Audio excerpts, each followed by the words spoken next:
Magandang araw po, Central Luzon. Ito po ang CLTV 36 News. Ako po si Lizan Morten.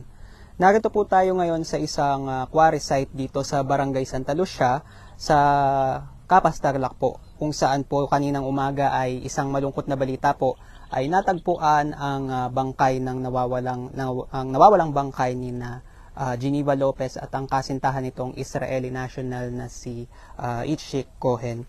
Yan po ang kinumpirma po sa atin ng mga otoridad base na rin po sa mga kasuotan at gamit na natagpuan nila sa mga bangkay ng mga biktima. Matatandaan niyo po mga kabalen na June 21 nang unang may ulat na nawawala ang magkasintahan na nagtungo dito sa bayan ng Capas para asikasuhin ang titulo ng isang lupa na plano nilang ibenta. Yan po ang kinumpirma sa atin kahapon ng nakatatandang kapatid ni Itzik Cohen dahil nasa real estate business nga po itong